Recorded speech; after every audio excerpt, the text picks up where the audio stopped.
This is going to be a lengthy review, so let's do our due diligence right away. Hit that like button, smash that noti bell. If you're new here, cut all notifications on, share the video, and get ready to comment, as we have a lot to say. And don't forget to join our Patreon, alright? All American Episode 3, Season 4. Let's go.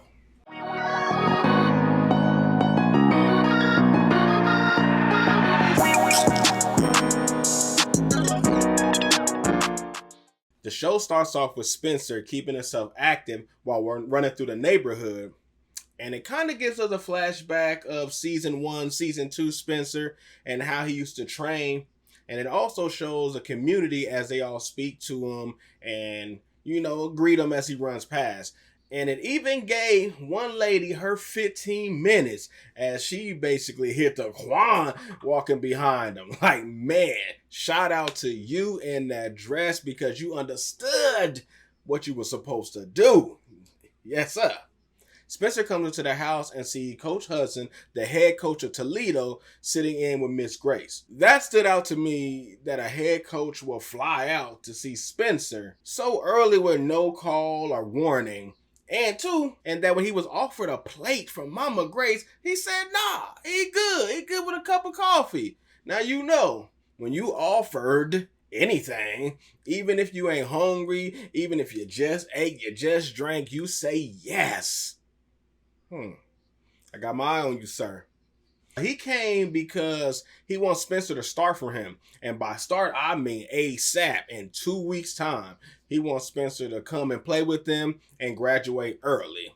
And Coach Baker and Carter, who we've yet to see, have already signed off on it since Spencer already has his credits to graduate. And if that's something he wanted to do, it's already done. So a conversation already has been had. Another reason to keep my eyes on you, sir. And Spencer has to the next day to give his decision. Bruh, then the All-American logo comes onto the screen and we are now into the episode. We jump over to Crenshaw High to see Billy and Jordan watching a highlight reel of Jordan tape on the field. And Jordan is wondering if that's good enough for D1 recruits since it's been 2 weeks since he heard everything and his film has been sent out to everyone. He's worried since he isn't ranked as high as other QBs in the All-American game that he won't even play. However, Billy informs him that he will most likely play due to Montez now being named the coach in that game for winning the championship. And next comes the interesting part, because Jordan tells Billy that they won on a bad call and that Crenshaw should be state champion and that the coaching gig should be his as well. And that's interesting to me because just in the last episode, he was, gloating and celebrating his win. And now he is in full know that they are champions on paper only. This is definitely going to play a part into the first half of the season. So I want to see how it trickles down. Billy then encourages Jordan to go to see his coach. And he looks down as he walks away as he really wanted that job and the coach's son one last time. We jump over to Beverly and Coach Montez and her son Asher are talking. And she says she is sorry that Coastal California rescinded their offer to him. And Asher agrees. And, since he can't play football, he knew that was coming down the pipeline. Before he leaves, though, Coach Montez lets him know that she's coaching the All-American game. And she asks if he will help because she's sure that Jordan and Spencer would love to see him there and she would love his opinion and his help on the job.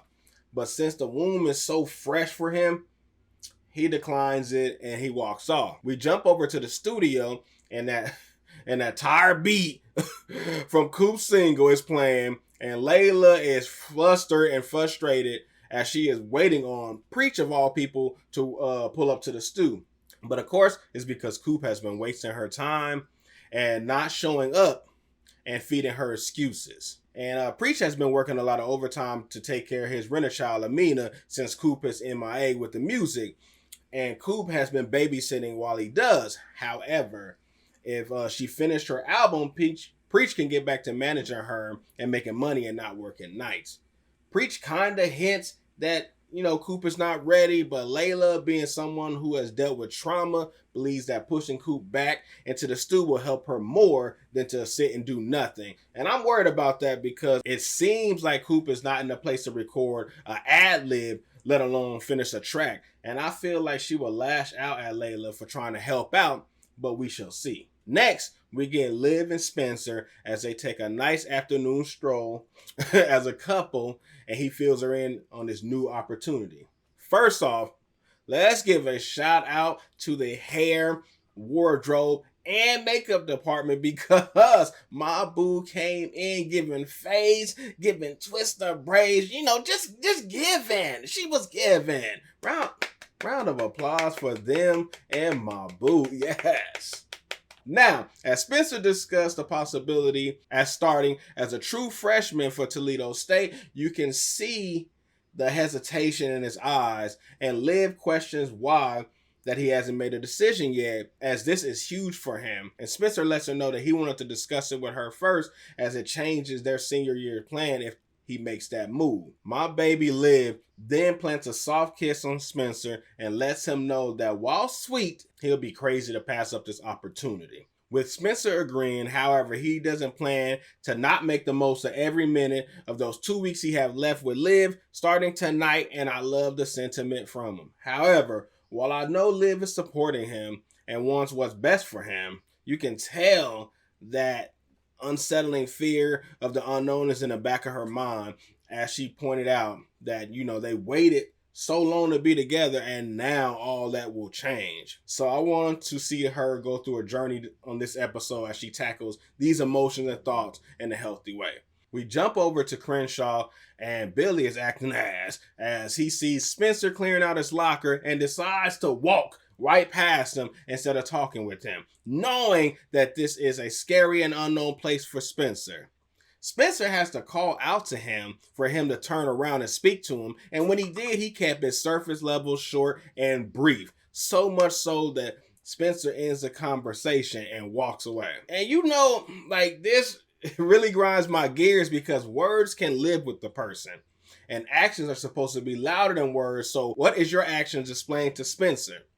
Like all the time spent and all the love gained, your willingness to let it go because your feelings are hurt and because you're not dealing with the fact that your best friend, who you view as a son, is leaving you behind.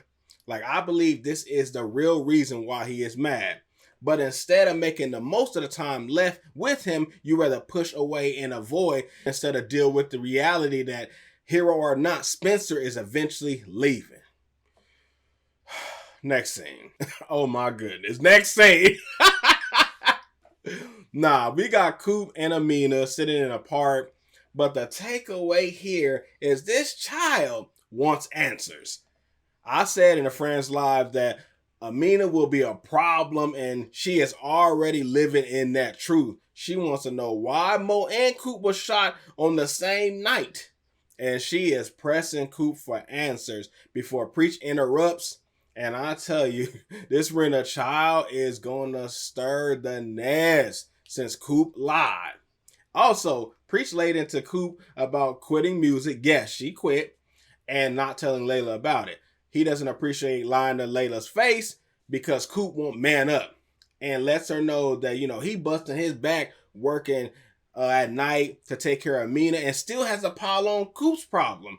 And in Coop fashion, she responds instead of listens and wants to run away yet again, talking about she is the reason for his problem. Facts. She is the reason he's a single dad. Still facts. And that it'll be best if she stayed out of his life. I mean, you own it tonight to me.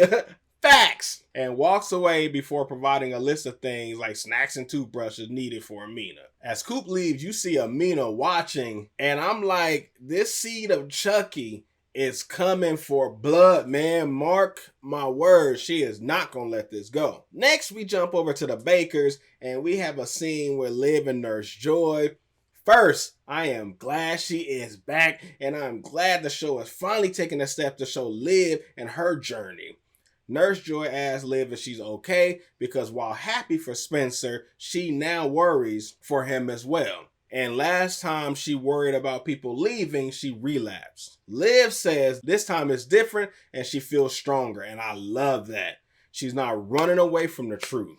She's owning it, but also details that she is in a better place mentally, as these are the healthy steps I wanted for my boo. Man. Because Spencer is leaving, Liv questions her decision for waiting 90 days to hook up with him. And Nurse Joy lets her know that her nervousness has nothing to do about nervousness or sobriety. Like, she's doing this because this is love and this is special, what she has with Spencer. So nothing will change that, and only Liv will know when she is ready. Give it up for Nurse Joy. She came and delivered. Liv then wonders why Spencer hasn't been more adamant about getting in them jeans. Shout out to Genuine. And Nurse Joy pulled the plug on that convo and was like, nah, it's time for me to roll. And I love their entire scene together. I love their custom little handshake. I really hope they showcase more of this. And also, I love that Spencer has not pressed her for sex. Some people say men are hard to understand, or it's all about sex for us. And that's the furthest thing from the truth. Spencer enjoys everything about Liv. The conversations, the time spent, her laugh, her joy, everything. Sex is not a worry or a concern at all, and that's how you know it's special. But let me get off my soapbox and continue. We jump back to Crenshaw with Spencer and Mama Grace, and they discuss Spencer pulling all the stops for date night for Miss Olivia Baker. And I like that she said that she ain't seen someone put heat on his cheeks since middle school. You know, I got to use it. I got to add that to the repertoire. And we did have a brief moment of sadness a mother has when her child is getting ready to leave the nest. But Spencer said he meant that he was going to use his time wisely. And that includes everyone special to him. And he spends it with his mom as she challenges him to a game of putt-putt. Again, another great moment. Y'all giving me moments this episode. Who wrote this? Next scene, we get Jordan and Coach Montez, and he is excited to play. However, Coach Montez is handing out truths all episode. As she said, it isn't Jordan's skills that's causing offers not to come, it's his medical records, as he has had 2 concussions this season, one of them putting him in the hospital. No coach wants to waste a spot on him or a spot on someone who can't last a whole season. And again, it makes sense. Hard to hear, but it's the truth. Because Jordan didn't listen and he got back out there early, he has to live with the decision he made, just like Asher. And I can see this season teaching many lessons to the characters based off their choices. And I do want to see how each and every one of them are going to handle it. Next, we jump over to Grace and Spencer. And Grace has just beat Spencer in what looks like mini golf or putt-putt, and has retained her championship crown and bragging rights. The moment is short-lived, though, because she asked, how did Billy take Spencer's decision about going to Toledo, as she is unaware how Billy has been acting towards Spencer. When Spencer tries to avoid it and try to say, they're good, but Mama Grace summoned the power of full government name and hit him with the Spencer Alonzo James. Bruh. Spencer lets her know that everything changed once he trained Jordan, and no matter how many times he apologized, Billy doesn't want him in his life, saying sometimes people are there for a season, and he can't help that Billy was one of them. The hard part about it is, Spencer says we are just a player and a coach, as those words of hurt is living with Spencer. And he lets Mama Grace know that those are Billy's words, and that he will spend his time with people that want to be with him. And you can see the look on Grace's face as she is ready to apply pressure to Billy for the damage he has done, and I am here for it. Next scene, we get Asher and Layla. Yes, those two. Asher is sitting trying to write a college paper on a passion he can't live without, but since he's avoiding football, he's not ready to externalize that on paper. Layla says how proud she is of him and how he's handling the situation, and that the older him would have been in self-destruct mode. But he says that mode is what got him there, and simply put, he now has to own it.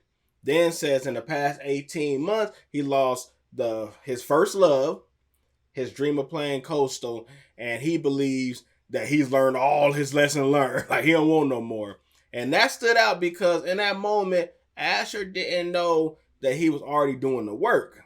His first love, I believe, is football and not Layla, Liv, or his summer fling Vanessa, and then playing for Coastal is second. While he's grieving, he's also fully talking about it, and that's going to help him in the long run. So I'm excited to see Asher's arc, to be honest. Layla, tired of the pity party, shuts his laptop and urges him to come with her as work won't get done at the moment, so he might as well come along as she tries to sign a client who turned her down twice already. I'm actually digging this episode. I don't know if y'all can tell, but I am. We jump back to Crenshaw with Jordan and Billy, and Jordan is venting about his health and not being recruited, and Billy suggests that Jordan take a different route to his dreams. You know, maybe go to a junior college first, start there, put up numbers, show a clean bill of health, and then get recruited and transfer to a D1 school.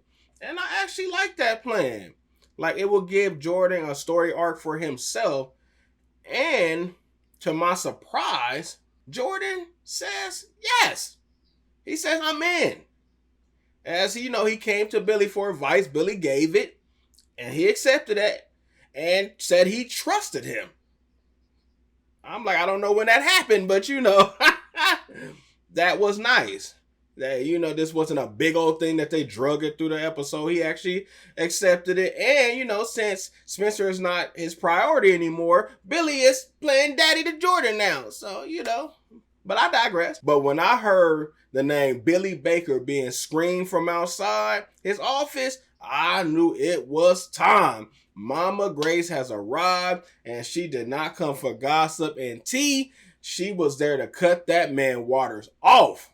But before we jump into that, we gotta hop over to the swing set with Spencer and Tamia. Spencer asks her to come with him to Toledo, and she refuses. But he was using it as a layup to say that he was making sure that she didn't forget where she came from and what she has there, or who she has there. He knows that she has been avoiding Layla and pushing away people. But Coop tries to deflect and try to talk about Spencer and Liv and about them waiting to have sex. But the real gem here is Tamia actually saying that it's hard seeing what her actions or her decisions are doing to people. I didn't like that she didn't blame herself because it is your fault and you are to blame. But just for her saying that is a step in the right direction. And Spencer wants her to make it right with the people she called friends. So he knows that she is taken care of when he leaves. Because the lives that Tamia is worried about changing already has, but they just don't know it yet. So he thinks it's unfair, and I agree. And that is why I like them together, because we get to see them externalize their thoughts and feelings because they're each other's backbone versus being in their head like they were in the third season. And this is good for Coop, if she walks down this path. So I like it. We jump back over to Crenshaw, and now we are getting what most of us have been waiting for, the talk. Woo! Grace let Billy know right off bat that he has always been more than a coach to Spencer, and I was surprised that Billy was shocked that he told her. Like, come on, sir, you knew that would eventually happen, especially how you've been acting. Then Grace spoke for the audience and said, Spencer made a mistake. But does she need to run down the list of mistakes that Billy has made, that they both have made, that could have destroyed two families when they was over there knocking boots and snatching wigs? And Spencer forgave them for it. So make it make sense. If Spencer can find in his heart, in his soul, in his spirit, the grace to forgive you two for creating this hero complex, creating these abandonment issues, all that, and embrace you as someone he looks up to, then make it make sense, Billy. I applaud the writers because they are listening and they're using moments like this, or when Laura was speaking, to speak for the audience to those situations. Billy says that, he was never really mad at Spencer. He was mad that he failed his son. Like, when did that start? Like, you've been doing that for 3 seasons. But while Jordan was spiraling, Spencer helped him while Busy was too busy to notice, which, that is his run-on theme, which are the facts. But that shows me that even more, that is deeper than that. You failed as a parent and lashed out at a person who helped out the person you failed to protect.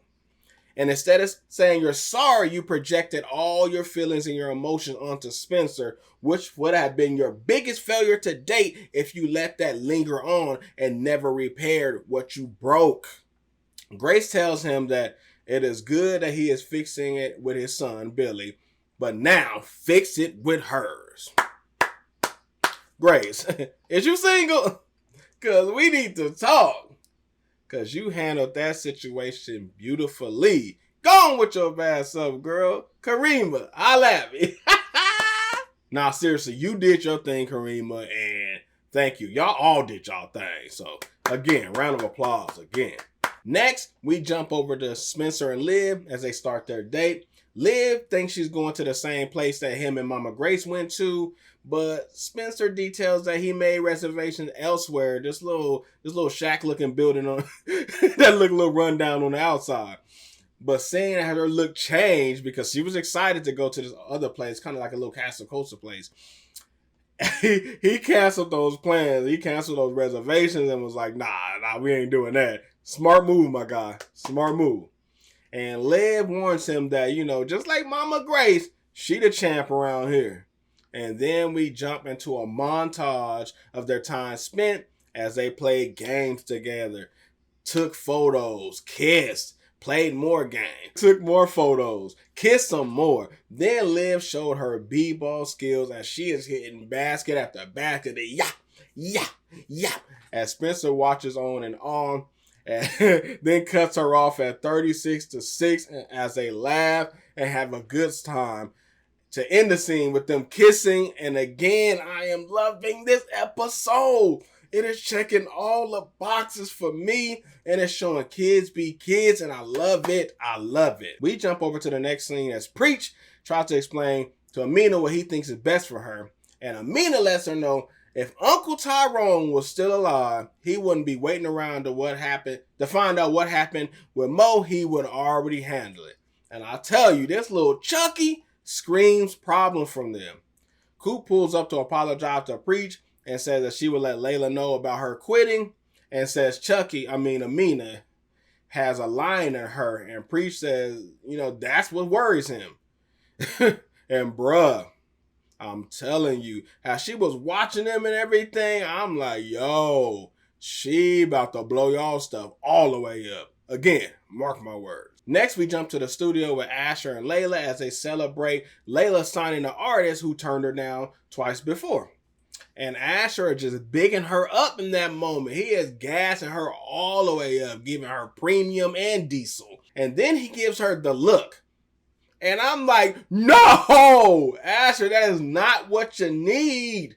Not what you need. But yeah, they start kissing each other and then go into full makeout and sex.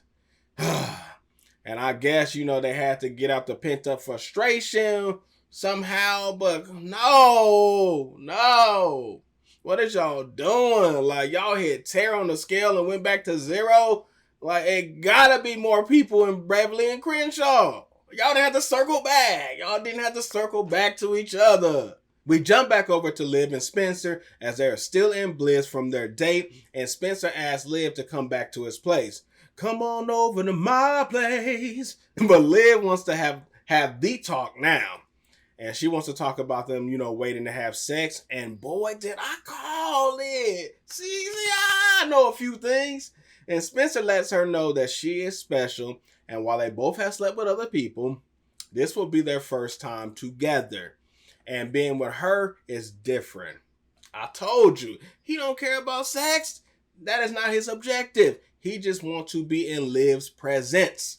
Love it. Love it. Liv then wonders, like, why you ask me back to your place? And Spencer with confidence says, because he made dessert. Which brought both of us to laughs. Then he goes into all the love he put into that cake, and I died. The butter, the sugar. I swear, I relate to this character in a lot of ways, man.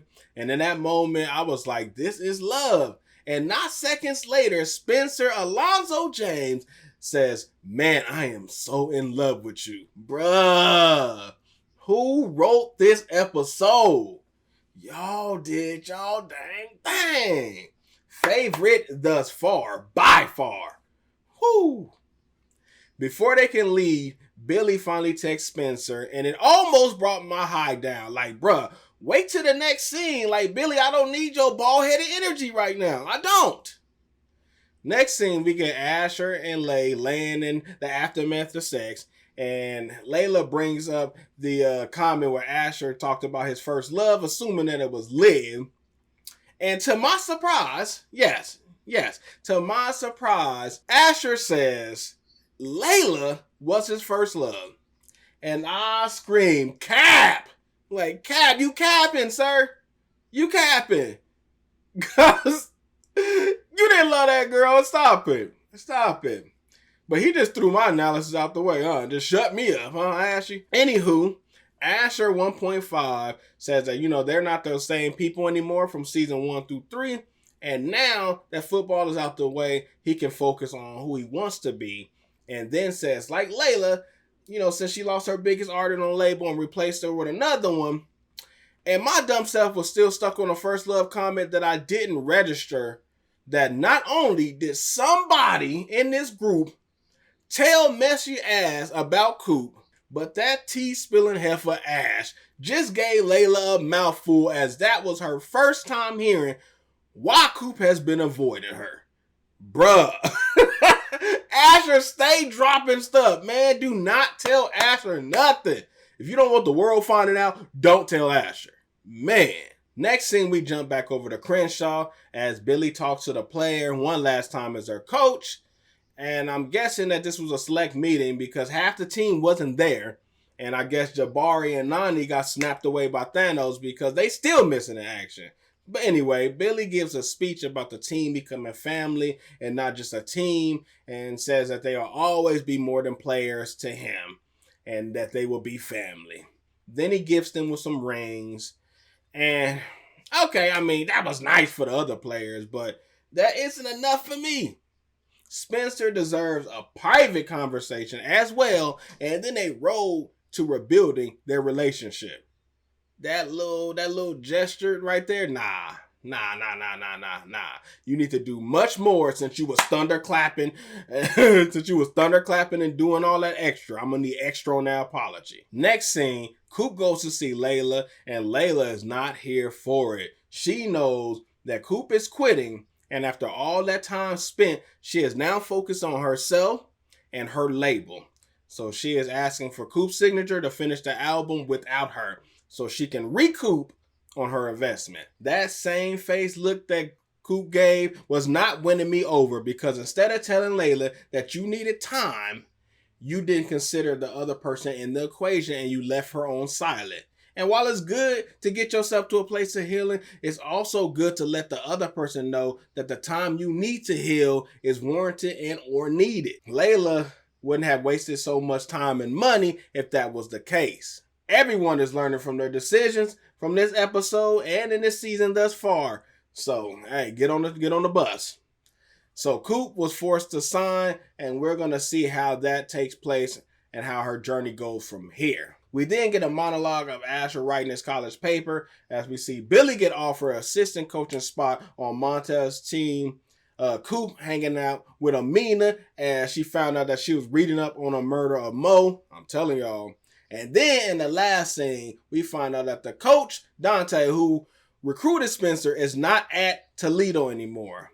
And now, what seems like a dream come true is a living nightmare. And we end the episode there. And whoo, that was a lot.